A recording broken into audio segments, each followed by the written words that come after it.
The marriage of heaven and hell. The argument. Rintrah roars and shakes his fires in the burdened air. Hungry clouds swag on the deep. Once meek and in a perilous path, the just man kept his course along the vale of death. Roses are planted where thorns grow, and on the barren heath sing the honey bees. Then the perilous path was planted, and a river and a spring on every cliff and tomb, and on the bleached bones red clay brought forth. To the villain left the paths of ease, to walk in perilous paths, and drive the just man into barren climes. Now the sneaking serpent walks in mild humility, and the just man rages in the wilds where lions roam. Rintrah roars and shakes his fires in the burdened air. Hungry clouds swag on the deep. As a new heaven is begun, and it is now 33 years since its advent, the eternal hell revives, and lo, Swedenborg is the angel sitting at the tomb. His writings are the linen cloths folded up. Now is the dominion of Edom, and the return of Adam into paradise. See Isaiah 34 and 35 chapter. Without contraries is no progression.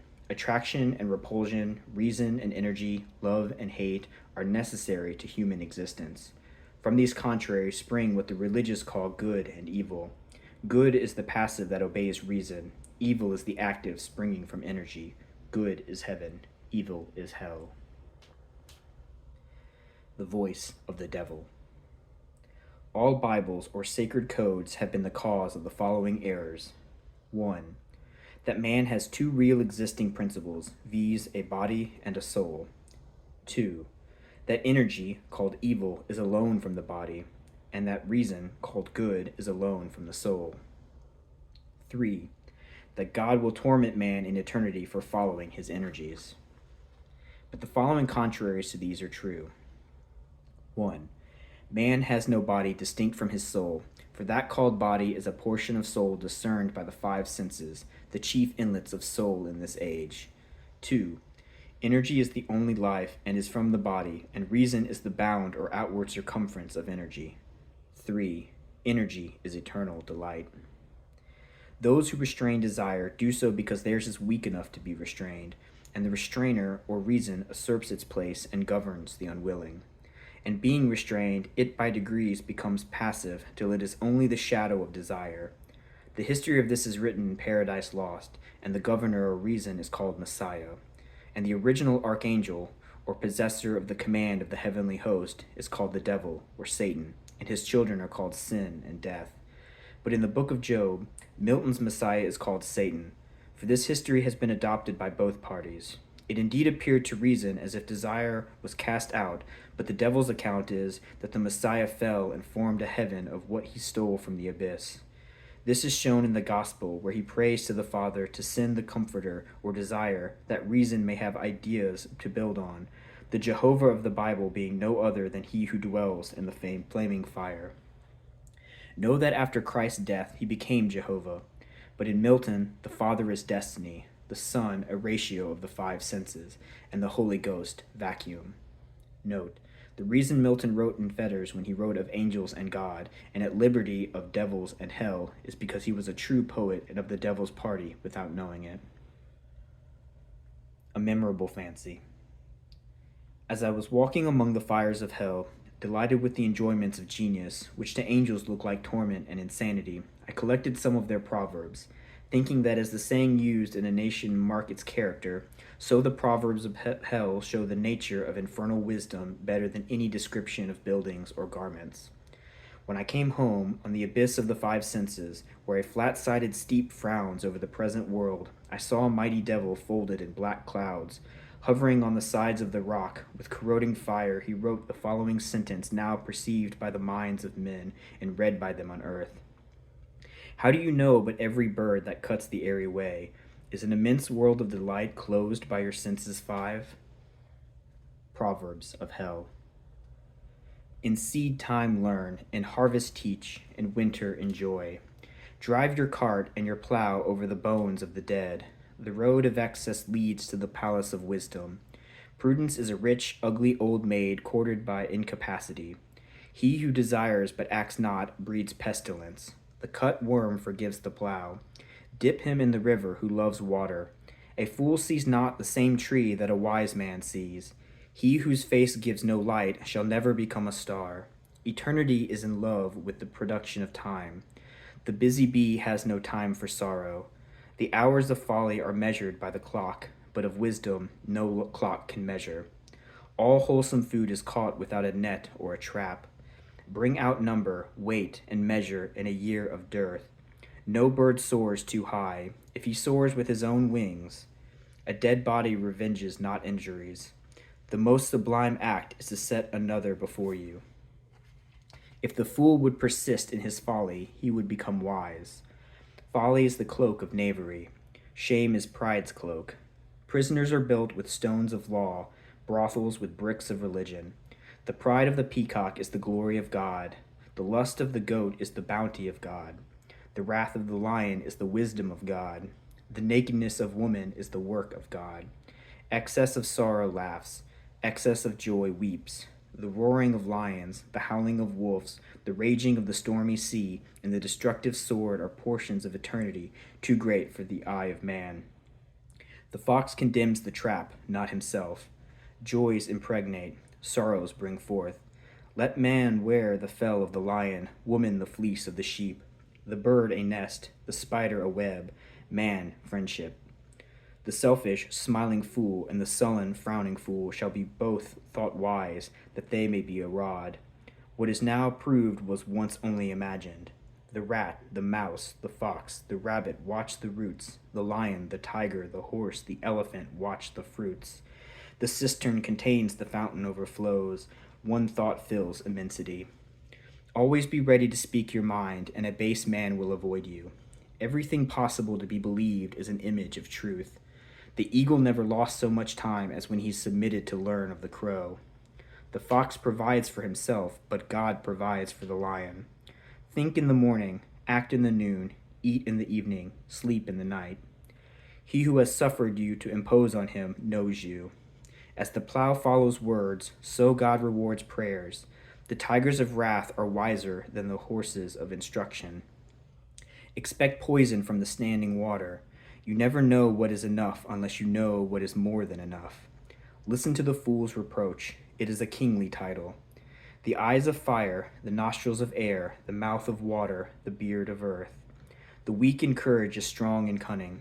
The apple tree never asks the beech how he shall grow, nor the lion, the horse, how he shall take his prey. The thankful receiver bears a plentiful harvest. If others had not been foolish, we should be so. The soul of sweet delight can never be defiled. When thou seest an eagle, thou seest a portion of genius. Lift up thy head.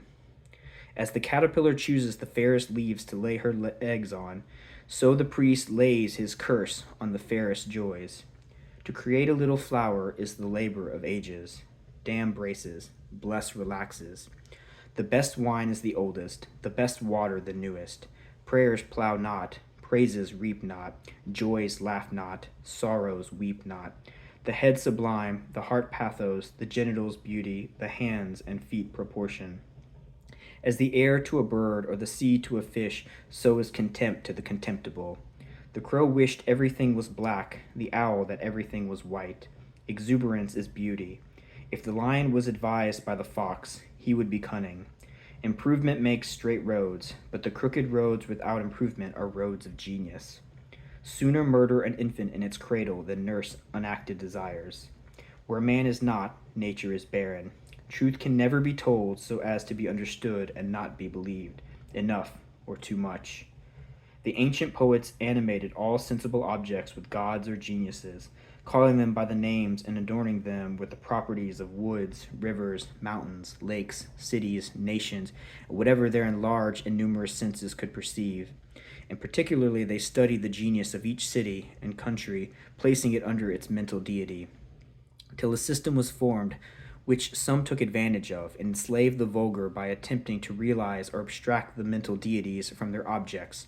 Thus began priesthood, choosing forms of worship from poetic tales, and at length they pronounced that the gods had ordered such things. Thus men forgot that all deities reside in the human breast. A memorable fancy.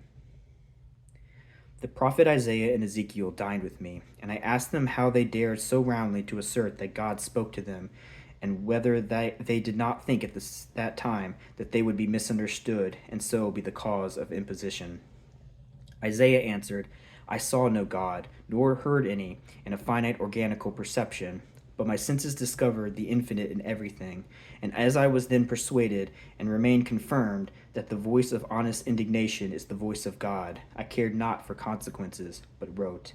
Then I asked, Does a firm persuasion that a thing is so make it so? He replied, All poets believe that it does, and in ages of imagination this firm persuasion removed mountains, but many are not capable of a firm persuasion of anything. Then Ezekiel said, The philosophy of the East taught the first principles of human perception. Some nations held one principle for the origin, and some another.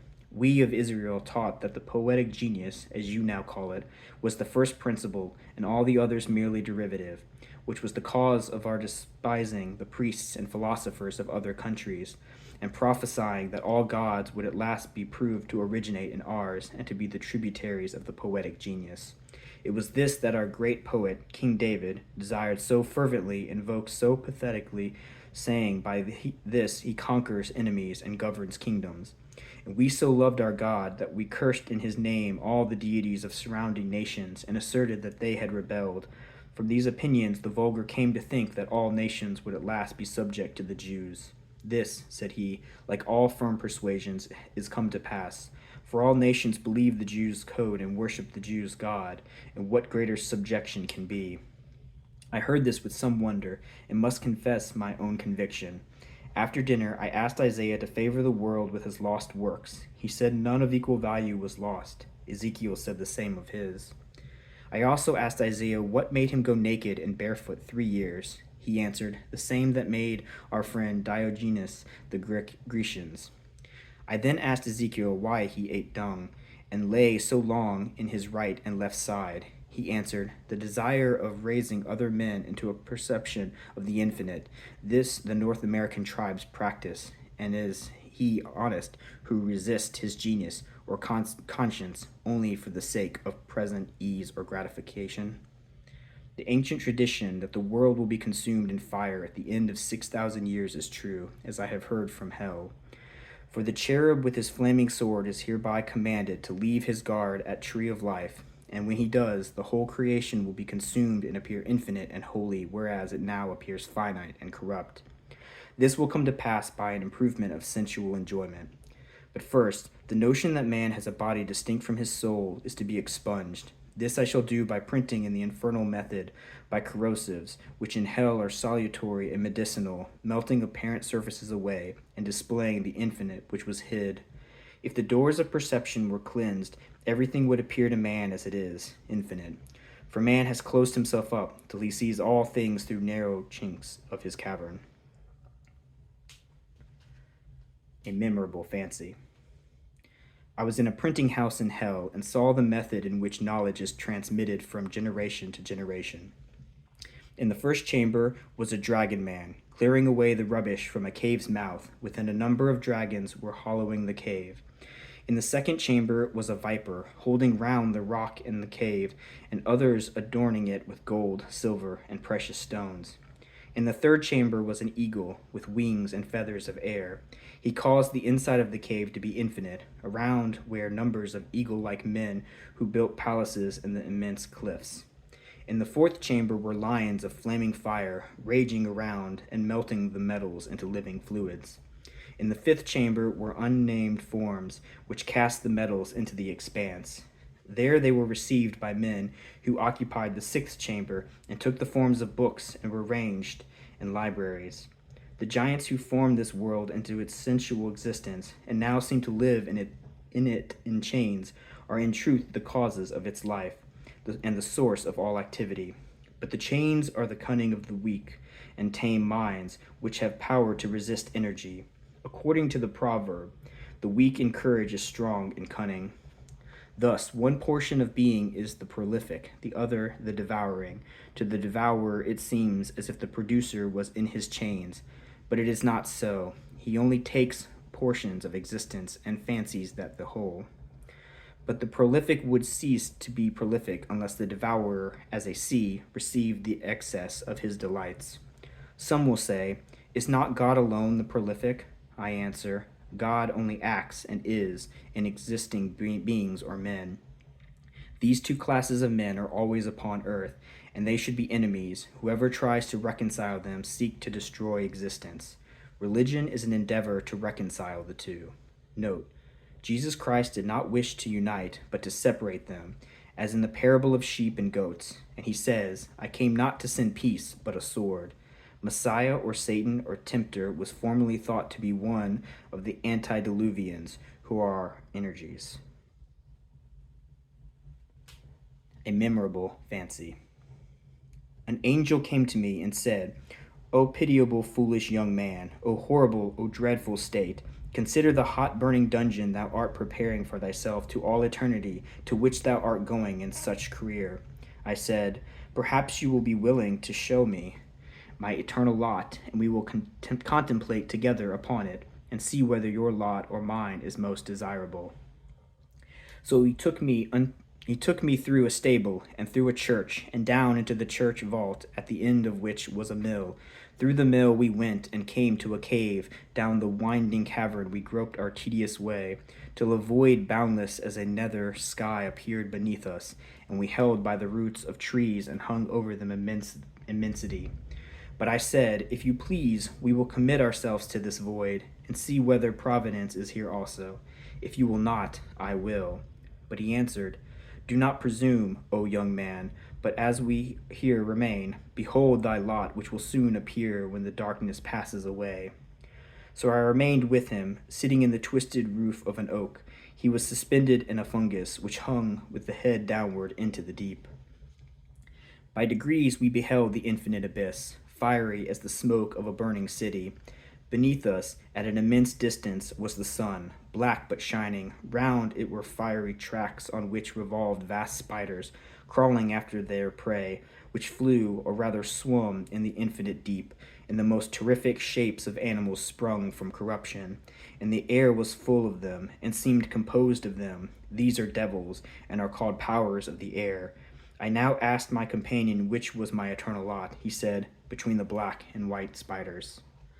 But now, from between the black and white spiders, a cloud and fire burst and rolled through the deep, blackening all beneath, so that the nether deep grew black as a sea, and rolled with a terrible noise. Beneath us was nothing now to be seen but a black tempest, till looking east between the clouds and the waves, we saw a cataract of blood mixed with fire, and not many stones throw from us appeared and sunk again the scaly fold of a monstrous serpent.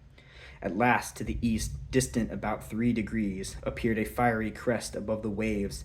Slowly it reared like a ridge of golden rocks, till we discovered 2 globes of crimson fire, from which the sea fled away in clouds of smoke.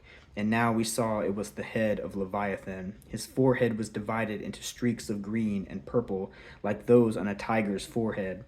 Soon we saw his mouth and red gills hang just above the raging foam, tinging the black deep with beams of blood, advancing toward us with all the fury of a spiritual existence. My friend the angel climbed up from his station into the mill. I remained alone, and then this appearance was no more. But I found myself sitting on a pleasant bank beside a river by moonlight, hearing a harper who sung to the harp, and his theme was, the man who never alters his opinion is like standing water, and breeds reptiles of the mind. But I arose and sought for the mill, and there I found my angel, who surprised asked me how I escaped. I answered, all that we saw was owing to your metaphysics, for when you ran away, I found myself on a bank by moonlight hearing a harper. But now we have seen my eternal lot. Shall I show you yours? He laughed at my proposal. But I, by force, suddenly caught him in my arms, and flew westerly through the night, till we were elevated above the earth's shadow. Then I flung myself with him directly into the body of the sun. Here I clothed myself in white, and taking in my hand Swedenborg's volumes, sunk from the glorious climb, and passed all the planets, till we came to Saturn. Here I stayed to rest, and then leaped into the void between Saturn and the fixed stars. Here, said I, is your lot, in this space, if space it may be called. Soon we saw the stable and the church, and I took him to the altar and opened the Bible, and lo, it was a deep pit, into which I descended, driving the angel before me. Soon we saw 7 houses of brick. One we entered. In it were a number of monkeys, baboons, and all of that species, chained by the middle, grinning and snatching at one another.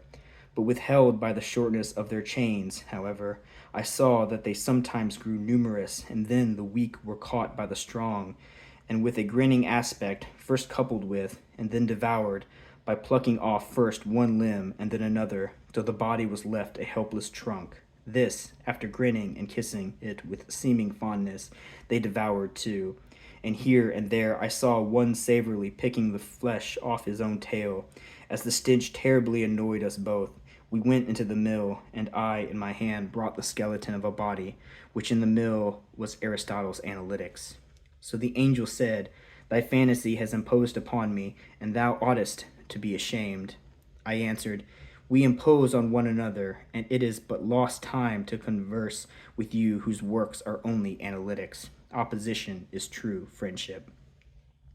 I have always found that angels have the vanity to speak of themselves as the only wise. This they do with a confidence, insolence sprouting from systemic reasoning. Thus Swedenborg boasts that what he writes is new, though it is only the continence or index of already published books. A man carried a monkey about for a show, and because he was a little wiser than the monkey, grew vain, and conceived himself as much wiser than 7 men. It is so with Swedenborg. He shows the folly of churches, and exposes hypocrites, till he imagines that all are religious, and himself the single one on earth that ever broke a net. Now hear a plain fact. Swedenborg has not written one new truth. Now hear another. He has written all the old falsehoods. And now hear the reason. He conversed with angels who are all religious, and conversed not with devils who all hate religion, for he was incapable through his conceited notions. Thus Swedenborg's writings are a recapitulation of all superficial opinions, and an analysis of the more sublime, but no further. Have now another plain fact. Any man of mechanical talents may, from the writings of the Paracelsus or Jacob Behmen, produce 10,000 volumes of equal value with Swedenborg's, and from those of Dante or Shakespeare an infinite number. But when he has done this, let him not say that he knows better than his master, for he only holds a candle in the sunshine.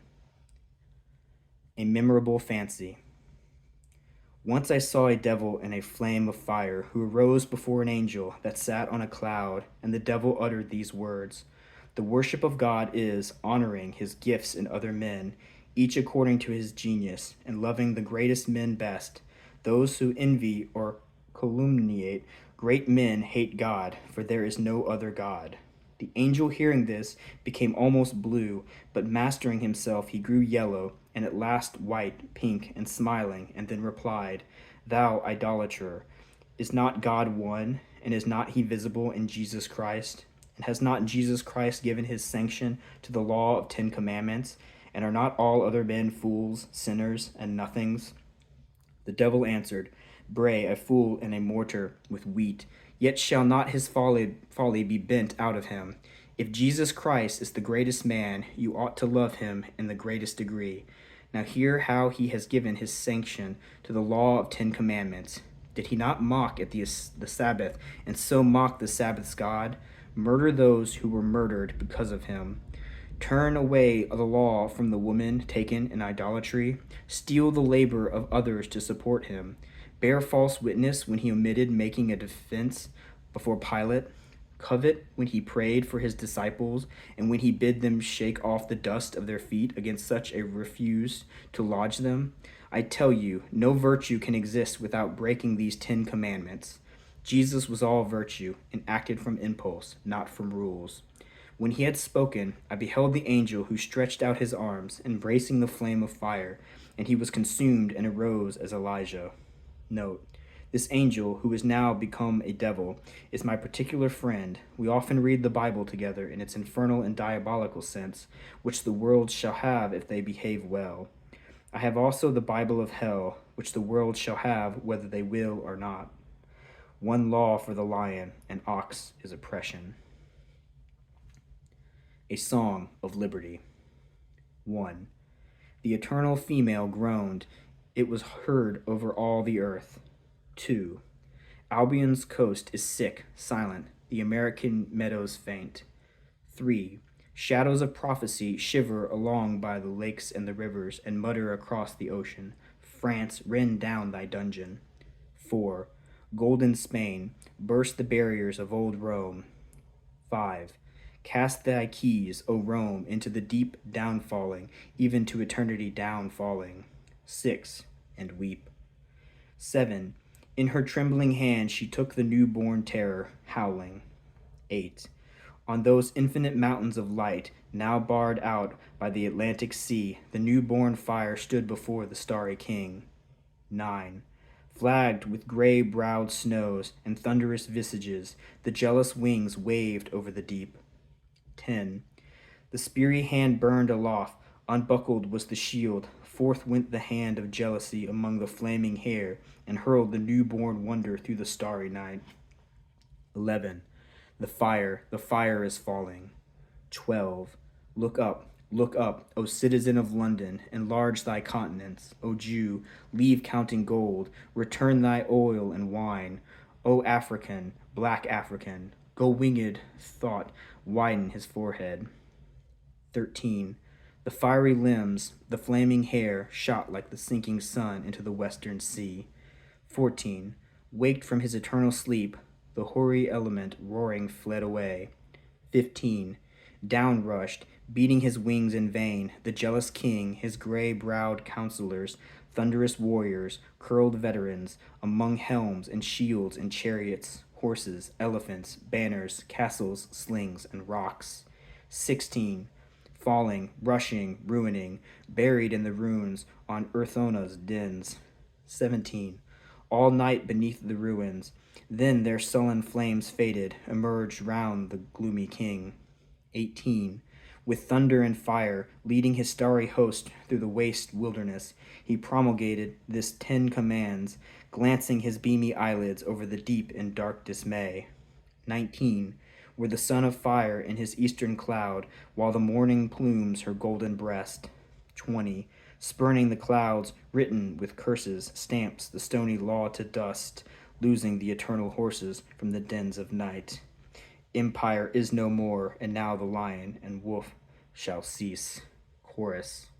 Let the priests of the raven of dawn no longer, in deadly black, with hoarse note curse the sons of joy, nor his accepted brethren, whom tyrant he calls free, lay the bound or build the roof, nor pale religious lechery, call that virginity that wishes but acts not, for everything that lives is holy.